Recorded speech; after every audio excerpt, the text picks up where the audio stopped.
ನೇರಲಗುಂಟೆ ಗ್ರಾಮ ಪಂಚಾಯಿತಿ ವ್ಯಾಪ್ತಿಯ ಕಾರ್ತಿಕೇನಹಟ್ಟಿ ಗ್ರಾಮದ ಕೆರೆಯಂಗಳದಲ್ಲಿ ಸರ್ಕಾರಿ ಹಿರಿಯ ಪ್ರಾಥಮಿಕ ಶಾಲಾ ಕಟ್ಟಡ ನಿರ್ಮಿಸಿದ್ದು, ಕಳೆದ ತಿಂಗಳು ಸುರಿದ ಅಕಾಲಿಕ ಮಳೆಗೆ ಸುಮಾರು 50 ವರ್ಷಗಳ ನಂತರ ಕೆರೆ ತುಂಬಿ ಕೋಡಿ ಬಿದ್ದಿದ್ದು, ಗ್ರಾಮದ ರೈತರು ನೀರು ಪೋಲಾಗದಂತೆ ಕೆರೆ ಕೋಡಿಗೆ 1 ಅಡಿಗೂ ಎತ್ತರ ಮಣ್ಣು ಹಾಕಿಸಿರುವುದರಿಂದ ಶಾಲಾ ಸಮೀಪವೇ ನೀರು ನಿಂತಿದ್ದು, 1ರಿಂದ 7ನೇ ತರಗತಿವರೆಗೆ 86 ವಿದ್ಯಾರ್ಥಿಗಳಿದ್ದು 3 ಜನ ಶಿಕ್ಷಕರಿದ್ದಾರೆ.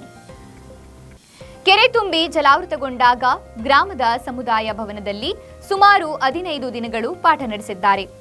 ಮಕ್ಕಳ ಕಲಿಕೆಗೆ ಸರಿಯಾದ ವ್ಯವಸ್ಥೆ ಇಲ್ಲದ ಕಾರಣ ಮತ್ತೆ ಶಾಲೆ ತರಗತಿಗಳನ್ನು ಸ್ಥಳಾಂತರಿಸಿದ್ದು, ಪ್ರತಿನಿತ್ಯ ವಿದ್ಯಾರ್ಥಿಗಳನ್ನು ಗ್ರಾಮದಿಂದ ಶಾಲೆಗೆ ಶಿಕ್ಷಕರು, ಶಾಲೆ ಪ್ರಾರಂಭ ಹಾಗೂ ಬಿಟ್ಟ ನಂತರ ಶಿಕ್ಷಕರು ಕರೆದುಕೊಂಡು ಹೋಗಿ ಬರುತ್ತಿದ್ದಾರೆ. ಶಾಲೆಯ ಕಟ್ಟಡಕ್ಕೆ ಸುಮಾರು 10 ಕಿಲೋಮೀಟರ್ ದೂರದಲ್ಲಿ ನೀರು ಇರುವುದರಿಂದ ಚಿಕ್ಕ ಮಕ್ಕಳು ನೀರಿನಲ್ಲಿ ಆಟವಾಡುತ್ತಾರೆ. ಇದನ್ನು ತಪ್ಪಿಸಲು ಶಿಕ್ಷಕರು ವಿದ್ಯಾರ್ಥಿಗಳ ಮೇಲೆ ಹದ್ದಿನ ಕಣ್ಣಿಟ್ಟು ಕಾಯುತ್ತಾರೆ.